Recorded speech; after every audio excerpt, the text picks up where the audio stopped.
A very good morning. Today we are going to discuss about one of the experiment in the design lab called a natural frequency of undamped free vibration.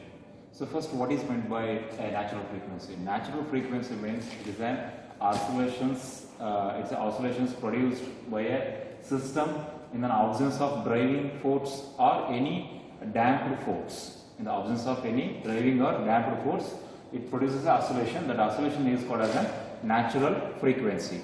So natural frequency is also called as it is a natural vibration of an elastic body which produces called a free vibration, and a free vibration of a body tends to a frequency. That frequency is called as a natural frequency. Here in this experiment we are going to find out the natural frequency of a spring mass system. This is for the spring mass system. This spring is called as an helical spring, okay, and it is attached by a one pan, and the pan is weighted by some known weights called 0.5, 1, 2 or 3 kgs. A first observation, this is what the observation we have to make, and before going to that, what are the apparatus we required? First apparatus we required is a helical spring, and second, this is a pan which is required, and third we need a scale, and fourth we need a weights, and also we need to find out the scale which find out the length as well as the diameter of the spring. So come back to the observation. First we have to note down the initial length of the spring. That is, the length of the spring means there are two lengths. One is initial length and second one is final length. Initial length means without any excitation we have to measure the length of the spring, that is called initial length, and the final length means after applying the load. After applying the load it will stretch or it is extend. That length is called as final length. We have to measure both the length. And the second observation we have to make is a mean diameter of the spring. We have to find out the mean diameter. This is what the mean diameter of the helical spring. It is called capital D. That we have to note down. And next we have to note down wire diameter. So this is the wire. Okay. So this wire diameter we have to find out. The diameter of the wire we have to need. That is called small d. So next come back to the tabular column. So this is what the tabular column. In the first column of the tabular column is serial number. We have to note down the readings 1, 2, 3 like this. And the next is weight attached. That is what the weight attached in the pan. That weight W. Okay. So that weight, total weight, it is nothing but a pan weight plus weight of the this weight. Okay. So pan weight, it is a standard weight. It is of 1.082 kg. Okay. Plus this weight 1 kg, 2 kg, 3 kg. So that is the total weight attached to the spring. Okay. So first it is in the kgs, that you have to convert to Newton by multiplying 9.81, so that the kg converted into Newton. So next is deflection of the spring. It is called dou or delta. Okay. So here that is what the final length of the spring minus initial length, that gives the deflection. Okay. So first it is in the centimeter, that you have to convert to millimeter. And next column is K. K is the stiffness of the spring, that is Newton per meter. That is with the help of formula we have to find out. Next, number of the oscillations. That oscillations what after applying the load. So that oscillations we have to calculate. That is N. Next, time for the oscillations. So for the 10 oscillations, 20 oscillations or 30 oscillations, how much time is required, that you have to note down. That is time in second. With the help of stopwatch we have to measure the how much time is required to make 10 oscillations, 20 oscillations or 30 oscillations. And the next column is periodic time. That is, there are two periodic time. One is experimental one and other one is theoretical one. Again with the help of formulas we have to find out. And the last column is natural frequency. That is what the natural frequency of the system, that is in hertz. That is, there are two. One is experimental frequency and other one is a theoretical frequency. So this is what the standard tabular column. And next come to the formulas. What are the formulas we are used to find out the stiffness and periodic time as well as natural frequency? the first formula what we are using is deflection of the system, that is delta or dou, that is F means a final length minus initial length, that is in meter. Okay. Next formula, stiffness of the spring, that is K. K is the stiffness of the spring, that is with the help of W. W means it is a load on the spring and divided by delta or dou, it is a deflection. That gives the stiffness. And the third formula what we are using is theoretical time period, that is TTH, theoretical time period, with the help of this formula 2 pi root W by K. So W is the weight and K is the stiffness. And fourth formula, experimental time period, that is what by conducting the experiment we are going to find out the time period, that is what experimental time period, that is time taken for the oscillations. So for 10 oscillations how much time is required? So T by N, it is also in terms of second. And the last formula what we are using is natural frequency. Here there are two types of natural frequency. One is F theoretical, that is what 1 by T theoretical, that gives the natural frequency, theoretical natural frequency.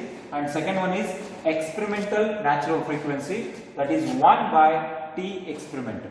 Means here theoretical experiment time period, that is 1 divided by T experimental, that gives the experimental natural frequency of the system. Of course it is in the Hertz. Hertz is the unit of natural frequency. And the last unit is result. Okay. So here the result part is natural frequency of undamped free vibration. Here undamped means we are not using any damping to stop the vibrations. So here it is purely undamped natural vibrating system. Here again there are two frequencies. One is natural frequency theoretical as well as experimental frequencies. That is in terms of Hertz. So this is for the helical spring. Here the first, this helical spring is, one end of the helical spring is attached to the beam with the help of nut and bolt. So here we attach the one end, and first we have to find out the initial length of the spring. Without applying any load we have to find out the initial length.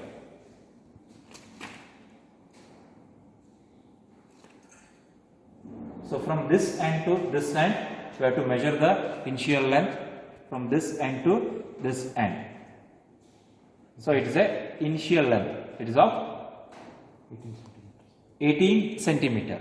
18 centimeter is the initial length. Next we have to find out the diameter, a mean diameter of the helical spring, capital D. With the help of vernier caliper we have to find out the diameter. It is 32, 33, 33 point something. 33.2 centimeter. Sorry, millimeter. 33.3 millimeter. It is the diameter of the helical spring. Next we have to find out the wire diameter. This is the wire. We have to find out the wire diameter. Again with the help of vernier caliper. It is of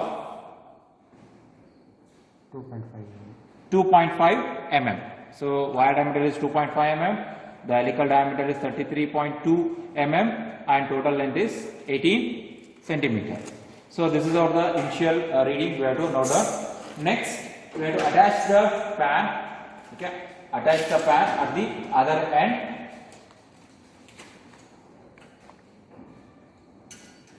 This is a fan, and this fan is of weight 1.082 kg. And this is a fixture just to provide the support. And these are the weights. These are the weights. It is 500 gram means 0.5 kg, 1 kg, 2 kg, like this. We have to apply the initial weight.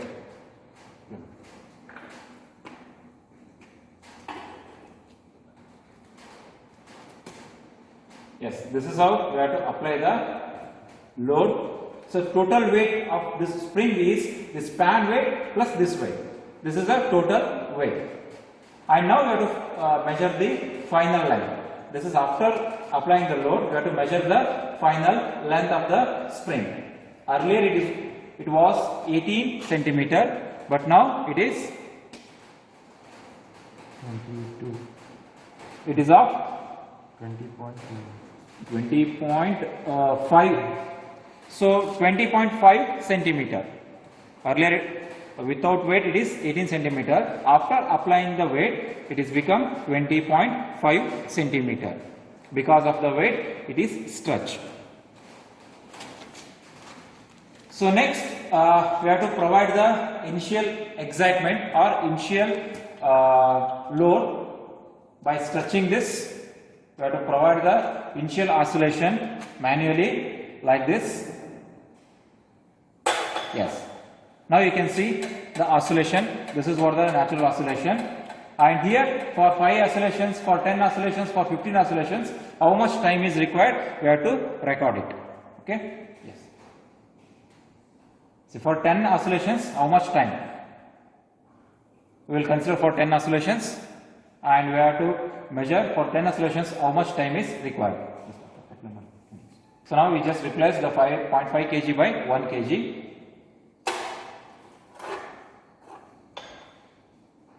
Okay. Again, if you apply the 1 kg, means the load is increased and also the final length is also increased.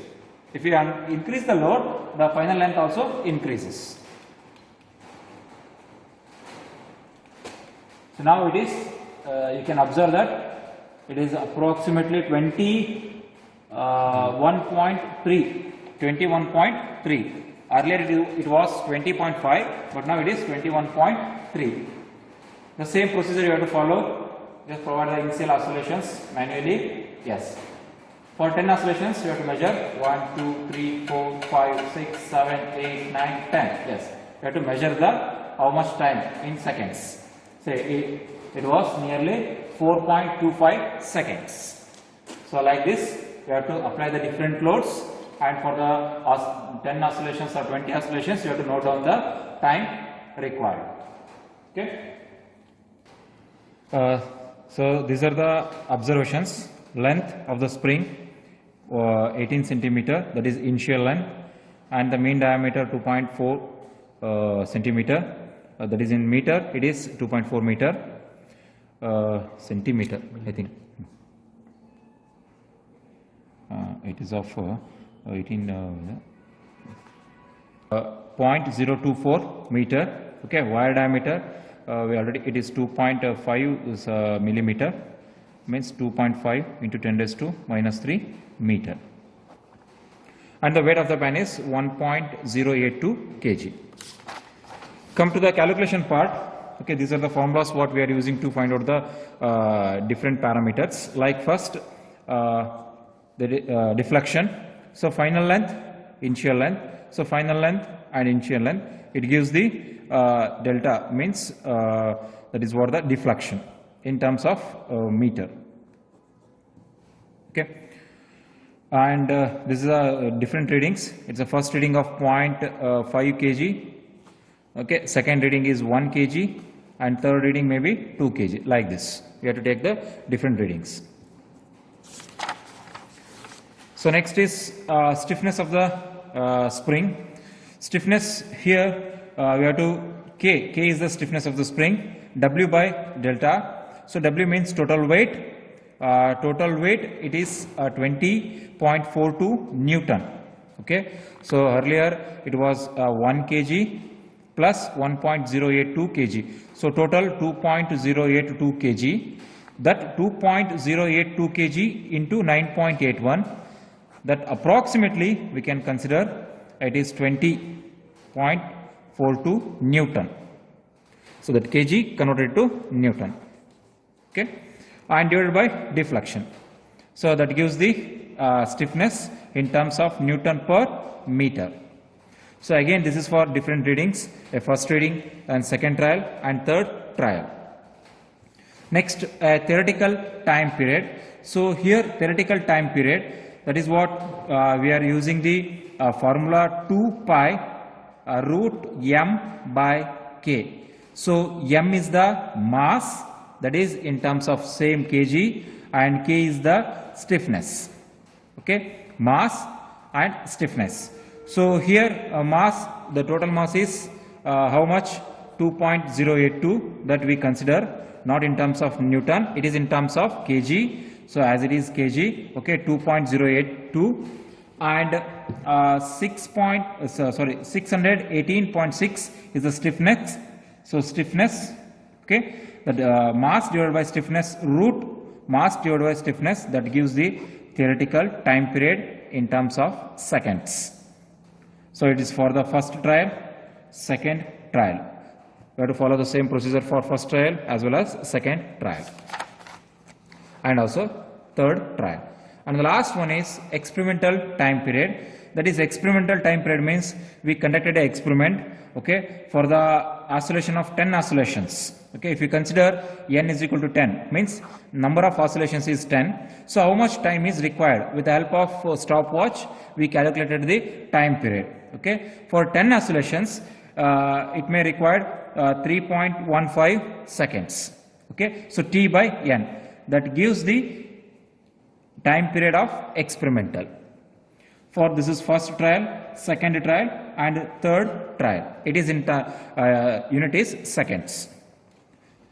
And the last one we have to find out is natural frequency of the system. Again here natural frequency is equal to 1 divided by time period. Okay, so if you 1 divided by experimental time period, it gives the experimental natural frequency. If it is 1 divided by theoretical time period, it gives the frequency of theoretical natural frequency.